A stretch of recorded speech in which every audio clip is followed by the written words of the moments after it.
So there I was sitting in the kitchen trying to decide what I was going to buy my parents for Christmas.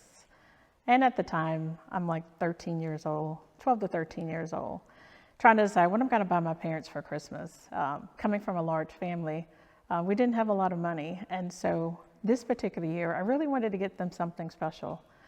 And so I'm sitting there trying to decide, what am I going to get them for Christmas? And as I opened up the mail that day, there was this catalog, and it was called Stuart McGuire Shoes. So I thought, could I sell shoes and make some money? And so I filled out the paperwork, I mailed it in, because back then everything was through the mail, and I had to wait a couple of weeks. And it was about 2 weeks later, I got this box. So it said that I was approved to sell shoes for this company, Stuart McGuire. So I read all the instructions and went to work. I started going door to door.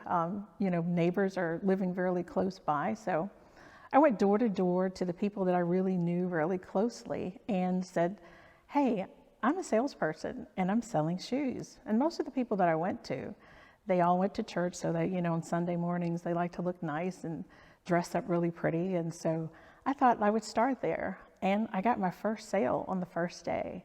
Totally shocked and surprised that someone actually bought shoes from me. And I kept walking the road because I didn't have a car, so I just walked for about a mile. And I think that particular day I sold 5 pair of shoes. Now the commission that I would get wasn't really a whole lot back in the day. However, even for me, getting $25, I felt like I had won $1 million. And I took that $25 and I shared it with my little brother. And we decided that we were going to go to the store and buy our parents a Christmas present. Now, keep in mind, I'm walking and didn't have a car. So we lived in the country, didn't have a lot of places to go to buy anything. So one day, my brother and I went with my dad to a local convenience store. And they happened to have a lot of little gifts and items in the store. And so they had a really cute bronze-looking salt and pepper shaker. And I said, that would be really nice for them. And so I took my $25 and bought them this bronze salt and pepper shaker and gave it to our parents when Christmas came. And they were really excited and surprised that we could afford to buy them something, let alone any type of gift, but a bronze salt and pepper shaker. And it just made me feel really, really good that I was able to do something special for my parents. Because I said, we lived on a farm, didn't have a lot of money, but that $25, it really paid off. And I felt really good about having the opportunity to give back to them because they've done so much for me and my family. And so, selling shoes at 12 to 13 years old is how I started my entrepreneurial life. And that's really what happened.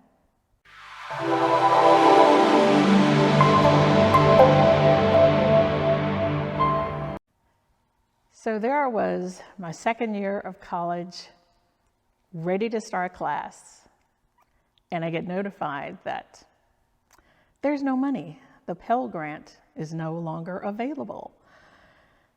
So I'm sitting there trying to decide, what do? I don't want to be a failure. Second year of college, I'm already at school. I'm literally ready to start class. And I get notified, no money. So I'm trying to figure out, what do I do next? And the first thing that comes to mind is that, my parents always taught us to do the best wherever you are, make it work. So I went and got a part-time job at Wendy's, of all places. Got a part-time job, and they hired me. And so I went back to school, and I said, well, we're going to make this work. So did the student loan, since I didn't have the Pell Grant, and started my classes. And it was a different type of a feeling because when you're not on campus with your friends, you're working. And when you're not there, you kind of lose touch with really what's going on in school. And so here I am sitting there trying to decide, how do I make this work so that I'm a really good student?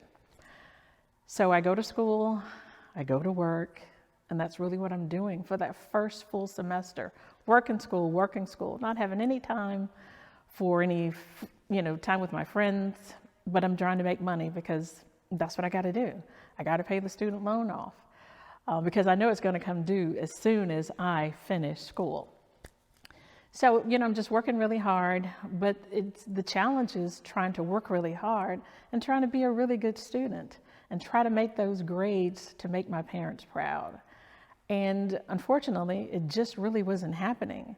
Yes, I was getting good grades. Yes, I was making money, but I wasn't making an A. I'm a perfectionist, so I'm all about making sure that I do the best, give it 110%.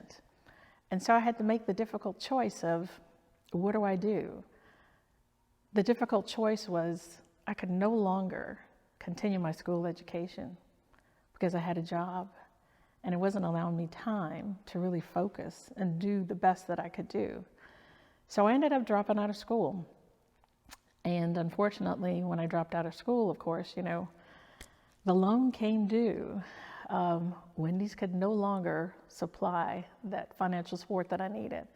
And so here I am finding myself driving back to Virginia because I wasn't able to be successful in working and going to college. So driving back to Virginia, I decided one day to stop to get gas, and I saw a sign that just hit me. It wasn't a sign for work, but it was just a sign that I saw. And so then I went into the local bank and applied for a job. And I started working so that I could pay back that student loan.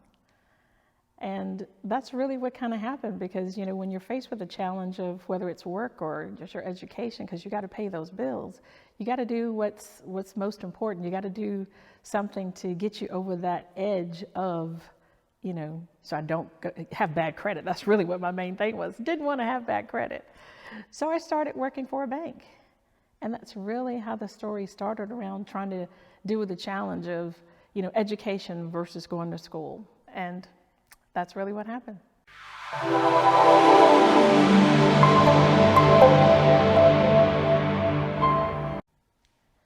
So there I am, sitting at my desk, waiting to hear the results of whether I got the job or not.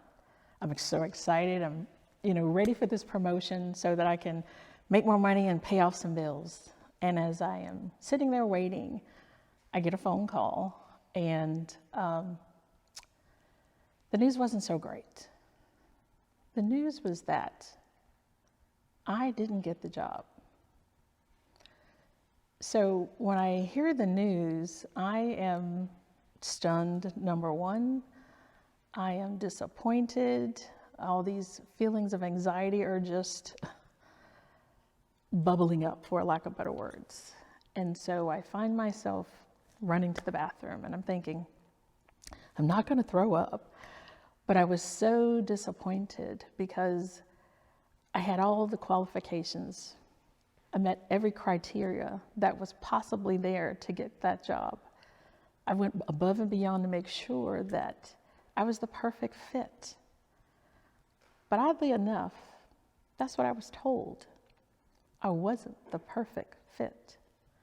So I'm sitting there thinking, how is that possible that I'm not the perfect fit? I didn't fit in. So I'm thinking, what is it that caused me not to fit in? And, the news was past devastating, but I had to figure out, where do I go from here? It was challenging.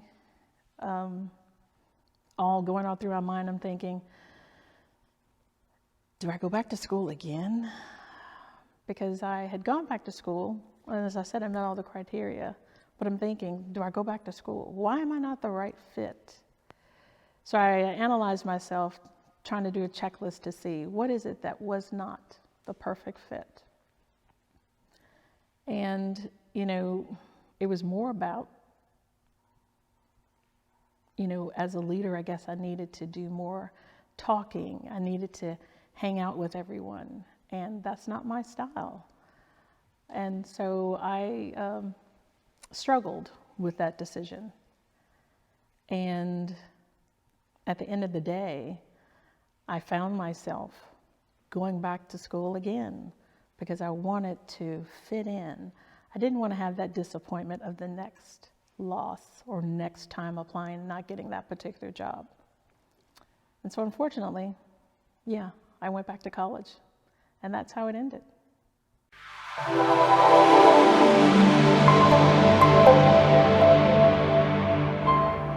Thank you so much for watching the Making of an Entrepreneur DocuSeries. I just want to take a moment to talk to you. That's right, you that's watching right now. You the mom, or maybe you're the dad, or maybe you're an entrepreneur, or perhaps you're an auntie or uncle, but you're someone out there that has a heart to give, you have a heart to serve, and as you're watching this Making of an Entrepreneur DocuSeries, you may be thinking to yourself, wait a minute, I've had some life lessons, I've had some setbacks, I've had some experiences, I've gone through some things that have helped me become a better person, and I want to take that and I want to release that to other folks. Okay, maybe you're a speaker and you're already doing it, maybe you've written books and you've already done that, or maybe the story that's inside of you, the expertise that's inside of you, the message inside of you, this is the right platform for you to make a bigger difference and a bigger impact in the world. Now, this whole Making of an Entrepreneur DocuSeries, if you had to sum it up in just one word, and it's kind of hard to do that, but as I'm talking to you and you're listening right now, you might be saying, Shay,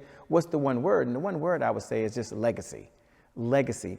There's a legacy I understand that you want to leave for your family, and I get that, but there's also a legacy of your knowledge, there's a legacy of your expertise, and think about this, you're able to share your message, or share your story, or share your expertise, and long after you're gone, they still have a window into the soul of who you are and the impact that leaves behind. If that's you and you someone that's want to get the information, you're someone that's ready to do something bigger than just your business and bigger than just making more money, but you want to have more meaning in the world, do me a favor. Go over to www.themakingofanontrepreneurdocuseries.com. I know that's a long email, a long address, but I want you to hear it again one more time. themakingofanoentrepreneur.com. Now, when you get there, just put your first name and your last name and your phone number and information in there. Worst case scenario, you have a meeting with the team and decide, hey, me being a cast member, this isn't a good fit, but I had a lot of fun. Best case scenario, you decide to take a step. Folks understand your backstory, understand what you've been through, and the world is much better off while you're here. And when the day comes and you decide to transition and move on, it's still doing very, very well. So with that being said, I just want to pop in. Thanks a lot for watching the Making of an Entrepreneur series. My name is Shay Brown. I want to encourage you to continue to watch, and I'll see you at the next episode. God bless.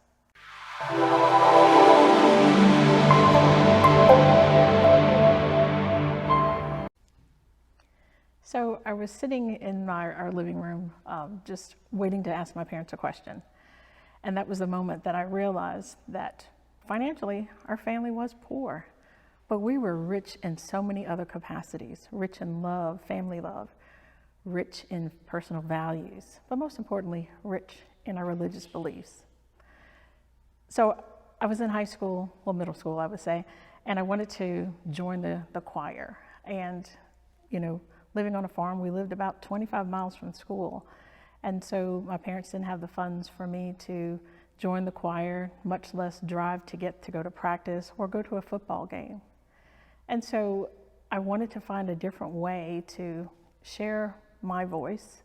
And so my older brother and some of his friends decided that we were going to create a group. And so we created a church group. And at that moment, I realized that, you know, finances are important.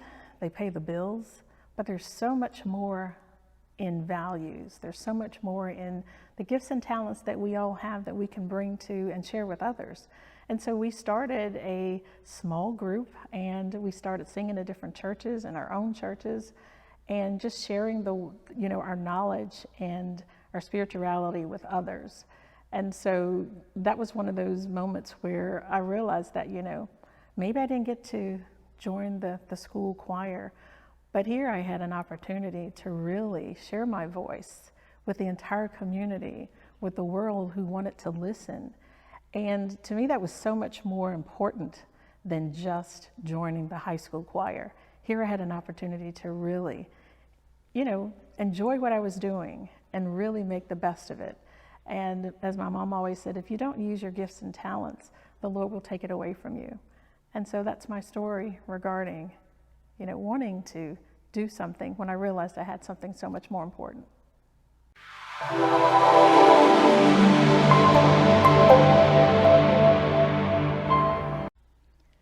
So there I am sitting in my office waiting for a phone call from the doctors. Had to get my results. And the words that came out of her mouth once I showed up at the appointment was quite devastating. You have breast cancer. So at that particular moment, I had to take it all in, take a deep breath, and realize she said the C word. Quite devastating. So I then decide that I'm not going back to work. I'm just going to go home and meditate, think about the words that came out of her mouth, the C word, and then decide, what do I do next?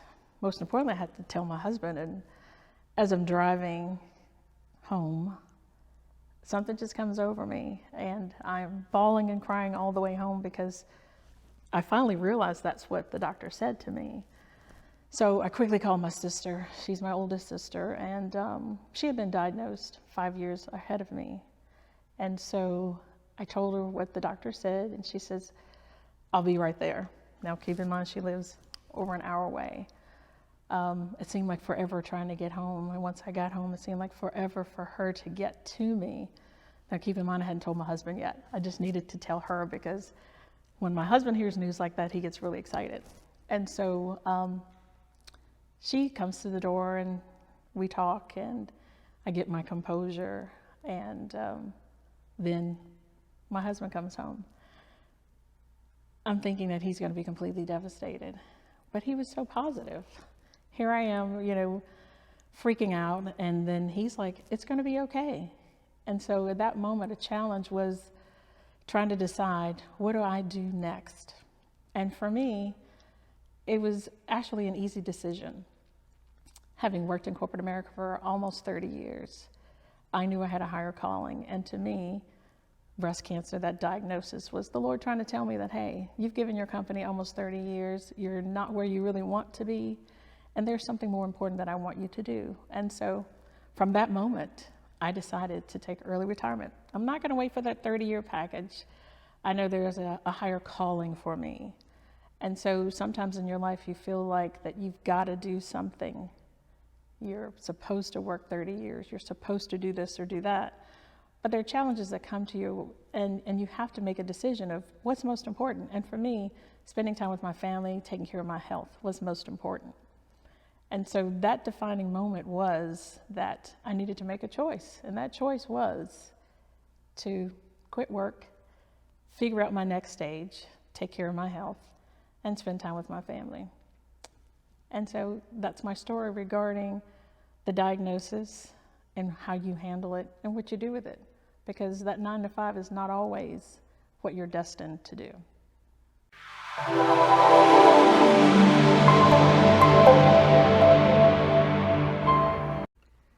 So being diagnosed with breast cancer, starting a new career, quitting my job, what's the next phase of life for me?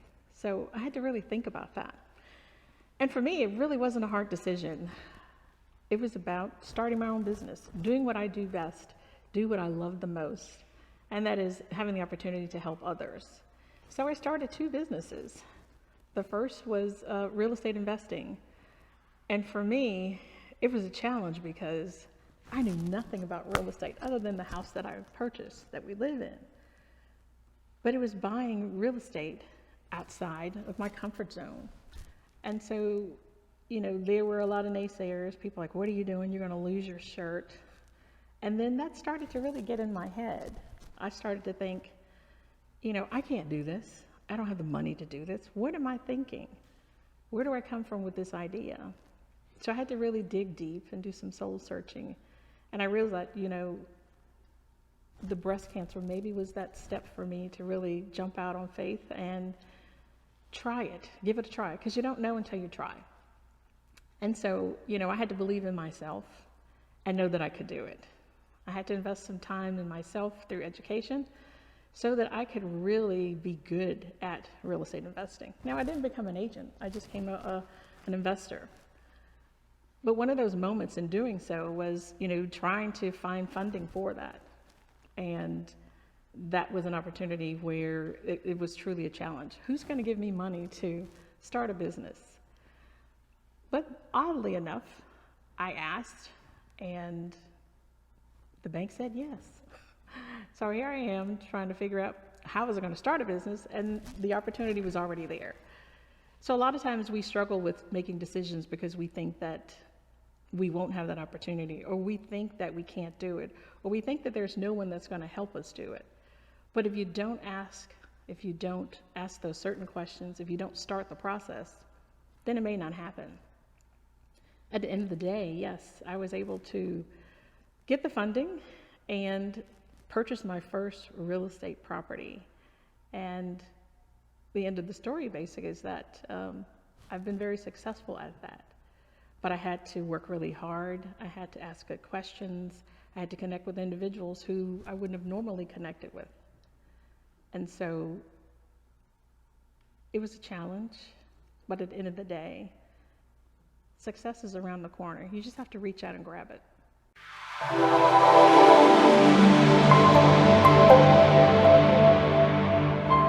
It's a great day. My name is Shay Brown. I just want to speak to you, the speaker, or maybe not even a speaker, right? Maybe you're not a speaker, but you have a message inside of you that you want to release, or maybe you have a story, right? A story of your life, a story in your career, or maybe as you're listening right now, you're an expert, right? You're an expert at teaching people how to do something. You're an expert at raising kids. And I want you to imagine for a moment that you had an opportunity to share your message or your story on a bigger stage. And I'm going to talk about that in a moment and what that would mean for you if you could reach your target audience.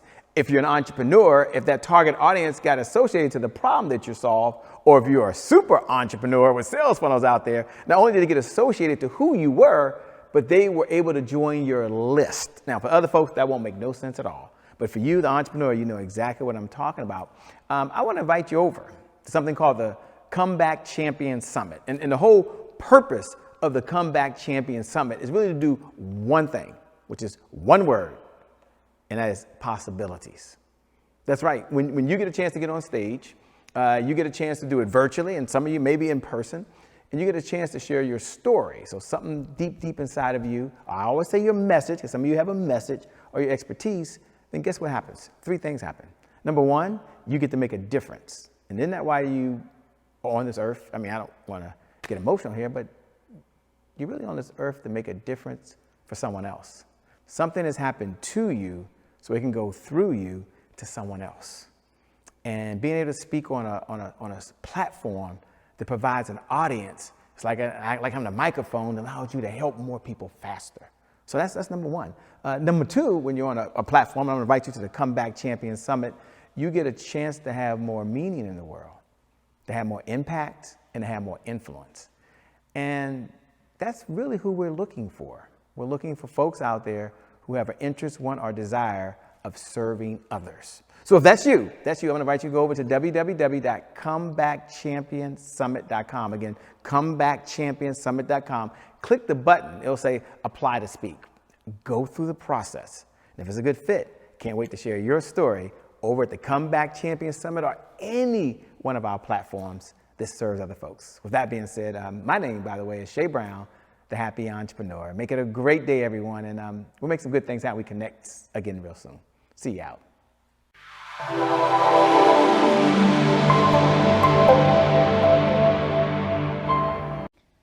So if I was sitting down talking to my 21-year-old self, what would I tell myself?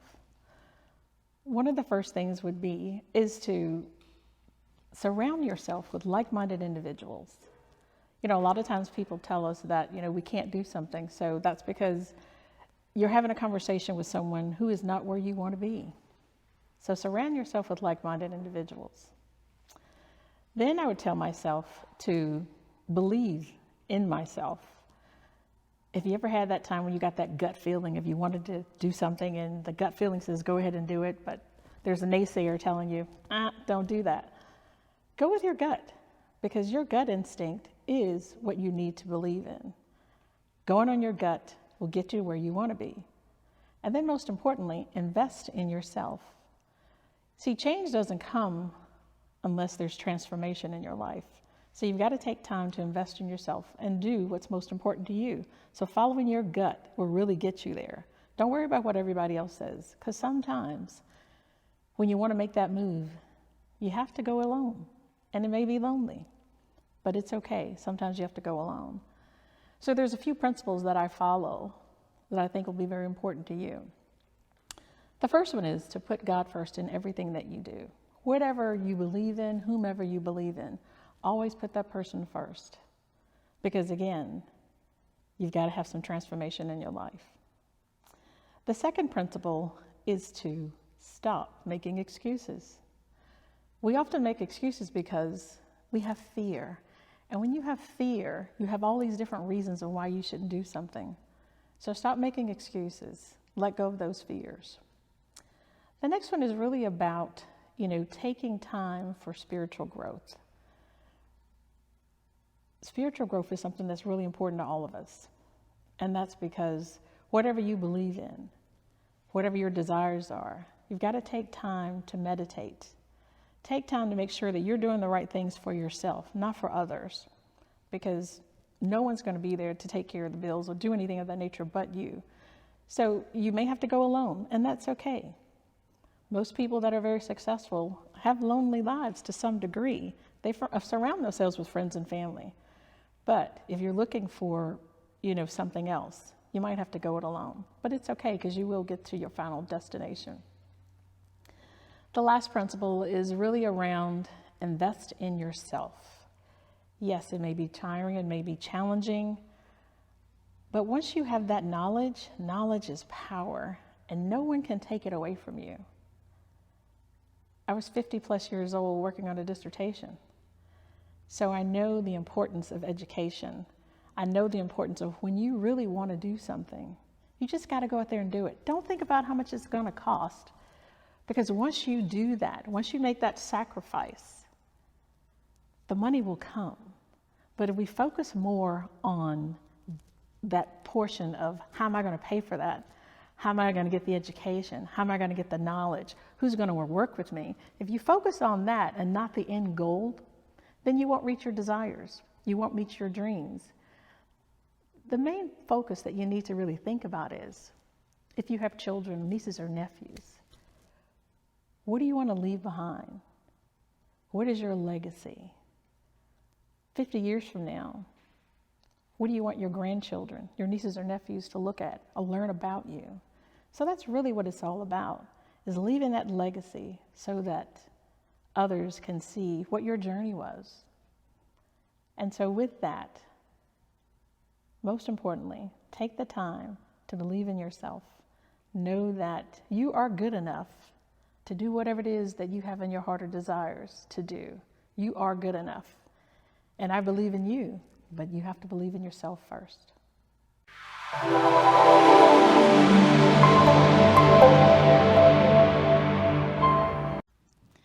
Another one of the guiding principles that I follow is be your true and authentic self. Why do I say that? Well, it's because I learned the hard way in corporate America is that I was trying to be somebody else, trying to fit in. Here I'm a country girl from Virginia trying to work in corporate America. And oftentimes when we try to fit in, we lose who we are. We allow the people that we're around to sort of change our dynamics. And whether you're starting a business or whether you're in corporate America, you have to be who you are. Be comfortable with who you are in the inside. And so at some point, I was trying to get that, not be that country girl, not talk country, try to talk proper, try to make sure I was doing things the way that others did. But when you are your true and your authentic self, you really are doing a disservice when you're not your true and authentic self, because you're not letting people know who you truly are. And so I found myself sometimes doing that, as people would say, keeping it with the Joneses. So I was trying to go to all the corporate meetings and do everything that, I thought was going to get my foot in the door to that next promotion. And it didn't really work. But when I became a leader and my team really knew who I was, good old country girl from Virginia, talk country. Well, of course, my parents had me talk proper. But let people know who you are. Let people inside. And when you do that, people will connect with you so much better. You can relate with individuals so much better. So whatever is your story, make sure that you are being yourself. Don't try to be someone else for somebody else, because it won't do anything for you. It won't get you anywhere. It'll just have people talking about you that, you're fake, you're trying to do something else. So be comfortable with your own skin, and life will just happen naturally. It'll happen organically. So just be your true and authentic self. Love who you are, and everything else will fall into place.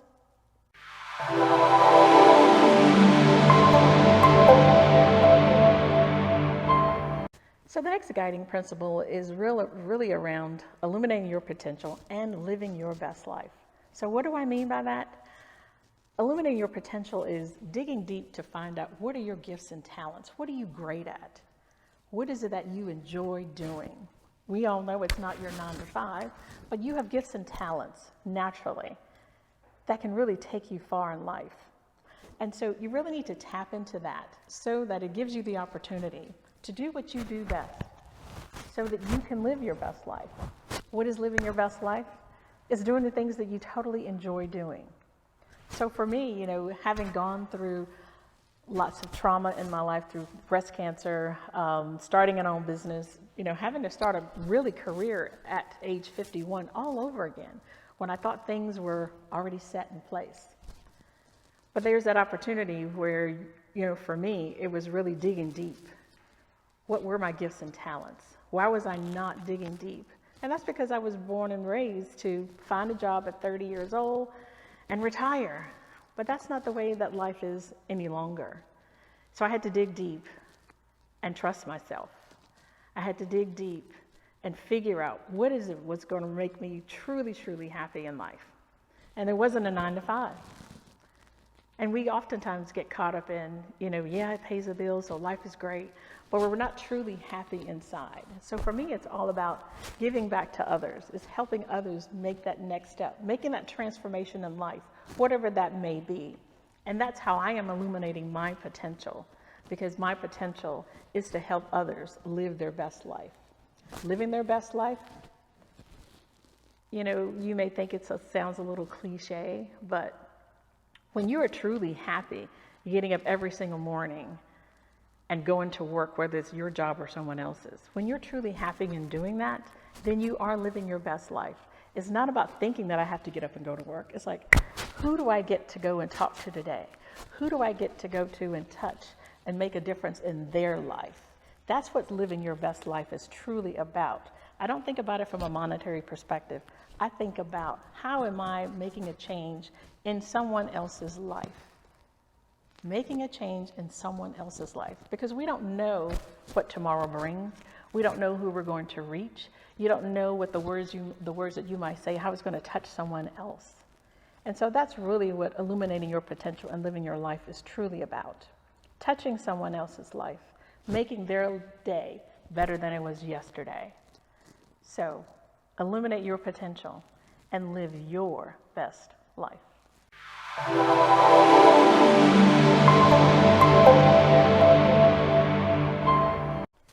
So oftentimes I'm asked, why do organizations bring my company in to do business with them?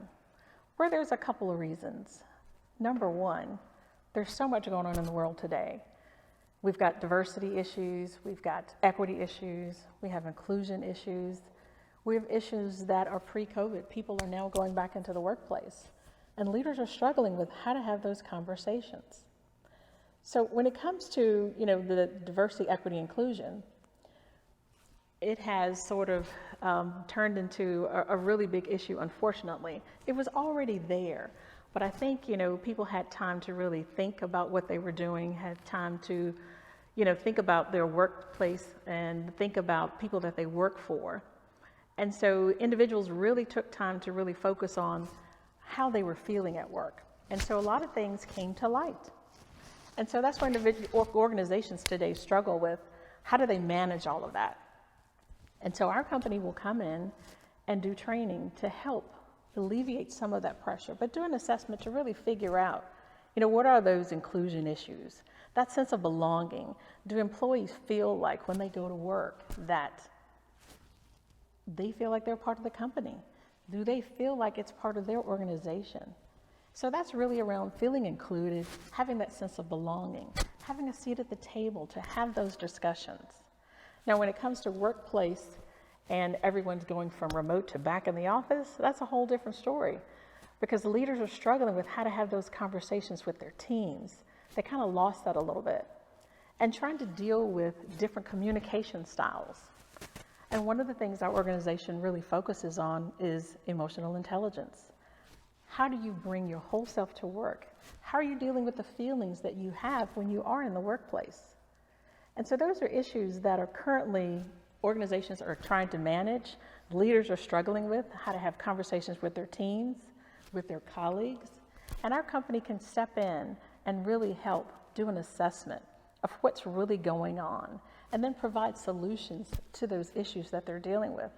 And that's really the reason why companies hire our organization, because our purpose is to provide stability, is to provide the opportunity for employees to feel that they are in a safe place.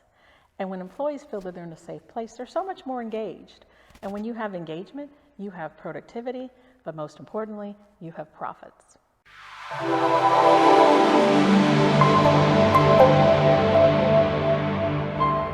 So one of the things, well, not one of several things that I've enjoyed most of working with the making of an entrepreneur is, number one, is the accountability. You know, when things are scheduled, they are on point.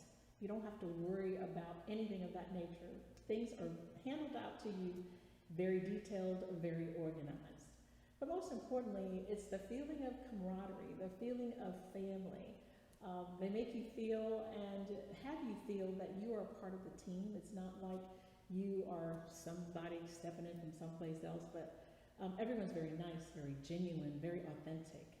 And that is so comforting, because I'm investing my time to work with individuals. And so I want to feel like I'm a part of what's happening as well. And so if you're someone who's looking for an opportunity to work with a company of this nature, I would say kudos, hats off, 10 plus. You won't make a bad decision. You will thoroughly enjoy it. You will get for what you pay for and more. So don't think too long about it, because when you overthink things, then you talk yourself out of it. So don't talk yourself out of the opportunity to work with this organization, because they are fabulous.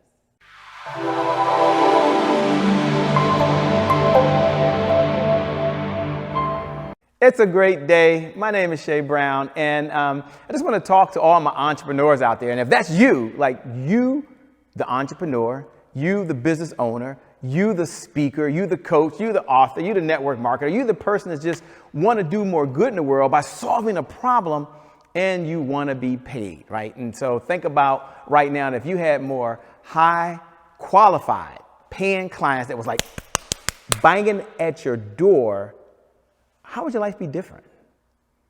When there's more revenue coming in and you're able to hire more people and you're able to make a bigger difference, what would that look like? Or number two, maybe there's folks that are coming in right now and they're knocking at your door, boom, boom, boom, boom, boom.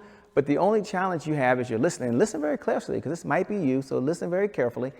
They're not converting fast enough, which means they're talking, they like you, there's conversation going on, but they're not converting. So there's two challenges, right? Number one, I need to attract my ideal client to me who can pay me. And number two, once they get in here, I need to have a system, a sales model, or a process so they convert faster. That means they pay you and then they come back.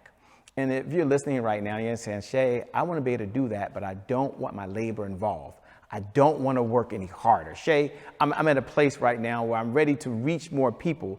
I'm on a mission, Shay. And I want you to listen very carefully. You were called to serve a group of folks out there, and you can't serve them right now because you don't have the revenue to purchase the resources that are necessary to execute that big vision. If that's you, as you're listening, any of that resonates with you, I'm gonna give you a website, which is Easy Sales Hub. Again, easysaleshub.com. Let me just spell it. I know you can see it below, but it's EASY, sales, SALES, hub.com. Now, the reason you want to go over to easysaleshub.com is that that's the place you can come to, and you can do two things. One, we'll do a sales audit. So we'll take a look at your sales process, your sales funnels. and we'll see how those are converting. Number two, you can have the tools and resources you need to be able to generate more revenue with less effort so you can serve more folks. So with that being said, as you're watching, go over to www.easysaleshub.com. My name is Shay Brown. Make it a great day, everyone, and we'll make some good things happen. We connect again next time. God bless.